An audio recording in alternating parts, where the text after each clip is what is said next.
पूर्णिमा को जिसके घर में दूध की सामग्री बनती हो, दूध की सामग्री तैयार होती हो, खीर प्रसाद तैयार होता हो, उसके घर में कभी क्लेश नहीं हो सकता। चाहे सास बहू एक दूसरे के सामने वो कहे ना, वो सांप और नेवले की लड़ाई क्यों ना, फिर भी शांति हो जाए। पर प्रत्येक महीने की पूर्णिमा होना चाहिए। ये नहीं कि तुमने एक महीने की पूर्णिमा पे बना लिया और दूसरे महीने की पूर्णिमा को गायब कर दिया। फिर सालों से कर रही हो, कई माताएं कर रही होंगी पूर्णिमा का व्रत, एक समय फलाहार करती हैं, एक समय भोजन करती हैं। भोजन में खीर का होना जरूरी होता है पूर्णिमा के व्रत में, दूध की सामग्री होना जरूरी होती है पूर्णिमा के व्रत में। 12 महीने की पूर्णिमा करो, मना नहीं है। और पूर्णिमा उठाने का भी समय होता है चैत्र के महीने की जो पूर्णिमा होती है, चैत्री पूर्णिमा पहली पूर्णिमा मानी जाती है, इसलिए चैत्री पूर्णिमा को सिद्ध पूर्णिमा कहते हैं। कार्य सिद्धात्री पूर्णिमा, सिद्ध करने वाली। मनोरथी पूर्णिमा कहते हैं, मनोरथी पूर्णिमा। इसलिए पूर्णिमा का व्रत कहां से उठाया जाता है? चैत्र के महीने की पूर्णिमा से पूर्णिमा का व्रत उठाया जाता है कि मैं महीने की पूर्णिमा करूंगी तो चैत्र पूर्णिमा से उसको उठा लिया जाता है। पर उसका एक नियम रहता है, आप फलाहार करें अपनी जगह पर है, पर एक समय भोजन कर रहे हैं वो अपनी जगह पर। भोजन के साथ में मीठे के साथ थोड़ा दूध की सामग्री होना जरूरी होती है। और क्यों करते हैं पूर्णिमा का व्रत, किस लिए किया जाता है, क्यों करा जाता है, उसका व्याख्यान वर्णन शिव महापुराण के अंतर्गत स्कंद पुराण में लिखा गया। स्कंद पुराण में वर्णन किया है श्री वेदव्यास जी महाराज ने। कहा ये पूर्णिमा का व्रत इसलिए किया जाता है कि व्यक्ति का जब मन गलत भ्रम में जाने लगता है, मन जब गलत जगह पर जाने लगता है, तो ये मन को गलत जगह पर ले जाने वाला कौन होता है? तो कहा ये चंद्र होता है।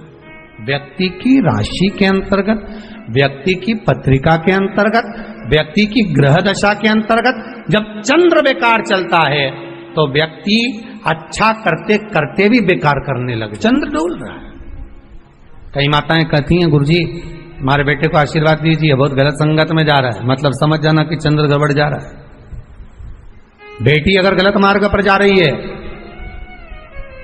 बेटी अगर गलत संगत में जा रही है, किसी अन्य व्यक्ति को आकर्षित हो, चंद्र गड़बड़ हो रहा है, उसका चंद्र कहीं जा रहा है। कोई पुरुष, कोई लड़का कोई गलत मार्ग पर जा रहा है, चंद्र गड़बड़। घर में जो क्लेश उत्पन्न होता है, घर में जो विवाद उत्पन्न होता है, उस विवाद को रोकने के लिए केवल चंद्र की ही, इसलिए तो पूर्णिमा घर की नारियां हमारे यहाँ हिंदू धर्म में यहां तक स्कंद पुराण में कह दिया कि प्रत्येक पुण्य आप लोग कभी आप लोगों ने सत्यनारायण जी की कथा करवाई है, उनकी कथा करवाई होगी, तो उसमें लिखा है हर कार्तिक, हर पूर्णिमा को, हर संक्रांति को ब्राह्मण सत्यनारायण भगवान की कथा या राजा या वैश्य कथा को कराता था, या बढ़िया कथा करा। सुनी कि नहीं सुनी बात?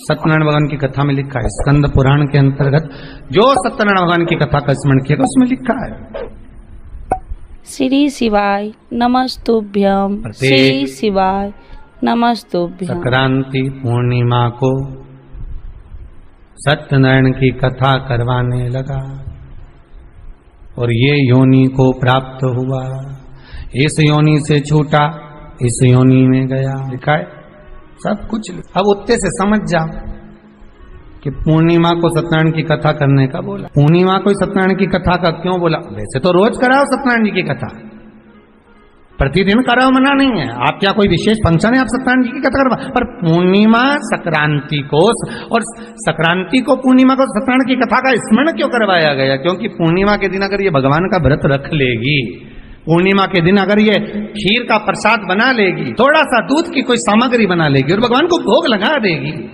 भले सत्यनारायण भगवान के भाव से बनाए, भले सत्यनारायण जी के निमित्तार्थ बना, पर अगर इसने सत्यनारायण भगवान के निमित्त से बना, पर पूर्णिमा के दिन अगर ये व्रत रखेगी, उपास रखेगी या कोई सामग्री बनाकर भगवान की पूजन कर लेगी, तो इसके घर में जो अशांति है वो शांति में बदल जाएगी। इसलिए कई घरों में आज भी सत्यनारायण भगवान की पूजन हर पूर्णिमा को करती है। माता किताब लेके बैठ जाती है, तुरंत उन्हें ऑफिस जाना, कहीं काम पे जाना, और तुरंत उसने जल्दी कलश रखा, कलश नहीं भी रखे तो भगवान की पूजन कर को रखे, ब्राह्मण देवता को बुला लेगी, ब्राह्मण नहीं आएंगे तो खुद कर लेगी, पर करती जरूर है। इतना सा आटा सेक लेगी, पंजेरी बनाई, सीरा बनाई, मिठाई रख दे, कुछ भी करेगी, पर सत्यनारायण की कथा कर ले, उसका मन लग गया उसमें। मतलब पूर्णिमा को करना है, उसको करने से क्या होता है? शांति रहे, शीतलता रहे। जिसके घर में हर महीने की पूर्णिमा को खीर बनती हो, ध्यान दीजिएगा, बहुत सुंदर संवाद चल रहा है, बहुत ध्यान देने वाली बात है।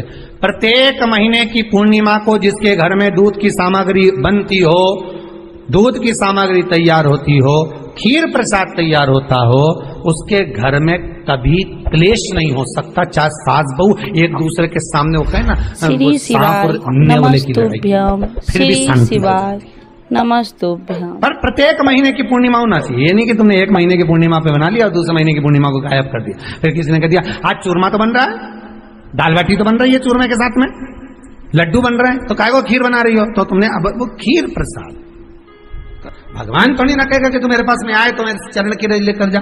भगवान थोड़ी ना कहेगा कि मेरे पास में आकर तू ये लेकर जा। भगवान तो कहेगा मेरे पास में आया है, मांगना कुछ मत, बस मुझे जो स्नान कराया है मेरा चरणोदक लेकर जा, छीट दे पूरे घर में, संपदा भरना मेरा काम है। जहां मेरी चरण की रज पहुंच गई वहां संपदा स्वतः पहुंचती है, मैं वहां पहुंच जाता हूं। तो चरणों तक ले जा, पर लोग ले जाते हैं, पूजन करते, कलश भी उंडेलते, जल भी चढ़ाते, पर आते समय खाली लेकर आ जाते। भगवान को इतना बुरा लगता, मेरे दरवाजे से खाली जाए मुझे कितना बुरा लगेगा। जो आए वो भर कर जाए, भले 2 बूंद लेकर आओ, पर उसमें चरणों तक थोड़ा सा लेकर अवश्य आए। आपने भी सुना होगा, घर की जो माताएं होती हैं, कभी भी घर का रसोई घर का बर्तन जिसमें सब्जी बनाई है, 50 लोग अगर जिमने आ रहे हैं और कह दिया आज का निमंत्रण है, 50 लोगों का पार्टी है, ये है वो है, सुहागिल है या ब्राह्मण भोज है, तो वो जो खीर का पात्र होगा, जो बर्तन होगा, जो सब्जी का पात्र होगा, माँ उसको खाली जल्दी नहीं करती है। भले उसमें सब्जी थोड़ी ना थोड़ी पड़ी रहने देगी, जब तक सब जिम कर नहीं चले जाएंगे तब तक उसमें पटक कर रखेगी। क्यों? क्योंकि उसमें उसकी बरकत है। उसी तरह जल चढ़ाने के बाद हम जब लेकर आते हैं पात्र के अंदर, ये उसमें उसकी बरकत है। गर्ग संहिता में दूसरी चीज कही, उसको भी समझ लीजिए। गर्ग संहिता में कहा गया, जब आप घर से जल लेकर जाते हो भरकर, तो ये सृष्टि की जितनी नदियां हैं, पृथ्वी पर जितनी नदियां विद्यमान हैं, जितने तालाब, जितने सरोवर, जितने कुंड, जितने विराजमान हैं, उन सारे तीर्थों का जल जब आप घर से लेकर निकलते हो तो वो तीर्थ का संपूर्ण जल आपके कलश में आ जाता है। और जब आप उस जल को शिव पर समर्पित कर देती हो और 2 बूंद चरणागत लेकर जब जाती हो, तो शिव महापुराण गर्ग संहिता पद्म पुराण कहती है वो जल साधारण नहीं रहता, वो गंगा जल बनकर तुम्हारे घर को पवित्र कर। आइए भक्तों, आज सुनते हैं तुलसी माता की चालीसा। यह चालीसा सुनने से होती है हर रोगों से मुक्ति, मिलती है सुख समृद्धि का आशीर्वाद।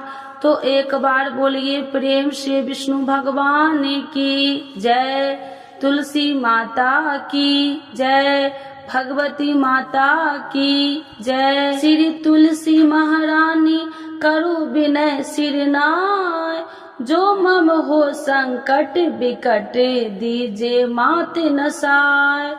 नमो नमो तुलसी महारानी, महिमा अमित न जाए बखानी, दियो विष्णु तुमको सम्माना, जग में छायो सुयस महाना।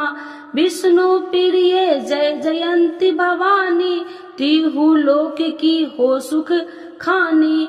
भगवत पूजा करे जो कोई, बिना तुम्हारे सफल न हो। जिन घर तब नहीं होए निवासा, उस पर करे विष्णु नहीं वासा। करे सदा जो तब नित्य सुमरन, ते ही के काज होए सब पूर्ण। कार्तिक मास महात्म्य तुम्हारा, जाको जानत सब संसारा। तब पूजन जो करे कुमारी, पावे सुंदर बर सुकुमारी। करे जो पूजा नित प्रति नारी, सुख संपत्ति से होए सुखारी। वृद्धा नारी करे जो पूजन, मिले भक्ति होबे पुलकित मन। श्रद्धा से पूजे जो कोई, भवनिधि से तर जावे सोई। कथा भागवत यज्ञ करावे, तुम बिन नहीं सफलता पावे।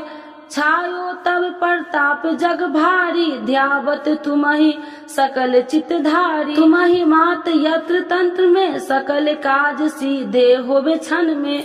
औषधि रूप आप हो माता, सब जग में तब यश विख्याता। देव ऋषि मुनि और तपधारी, करत सदा तब जय जयकारी वेद पुराणन तब यश ज्ञाया महिमा अगम पार नहीं पाया। नमो नमो जय सुख कारिणी नमो नमो जय दुख निवारिणी नमो नमो सुख संपत्ति देनी नमो नमो अख काटन छेनी नमो नमो भक्तन दुख हरनी नमो नमो दुष्टन मद छेनी नमो नमो भव पार उतारिणी नमो नमो परलोक सुधारिणी नमो नमो निज भक्तन उबारिणी नमो नमो जन काज सवारिणी नमो नमो जय कुमति नशावनी नमो नमो सब सुख उपजावनी। जयति जयति जय तुलसी माई ध्याऊ तुमको शीश नवाई निर्जन जानी मोहि अपनाओ बिगड़े काज आप बनाओ करूँ विनय मैं माते तुम्हारी पूरन आशा करूँ हमारी शरण चरण कर जोड़ी मनाओ निस दिन तेरे ही गुण गाऊं करहु मात यश अब मोह पर दाया निर्मल होए सकल मम काया मांगू मात या बर दीजे सकल मनोरथ पूरन कीजे जानू नहीं कुछ नेम उचारा क्षमहु मात अपराध हमारा 12 मास करे जो पूजा ताशम जग में और न दूजा। प्रथम ही गंगा जल मंगवावे फिर सुंदर स्नान करावे चंदन अक्षत पुष्प चढ़ावे धूप दीप नैवेद्य लगावे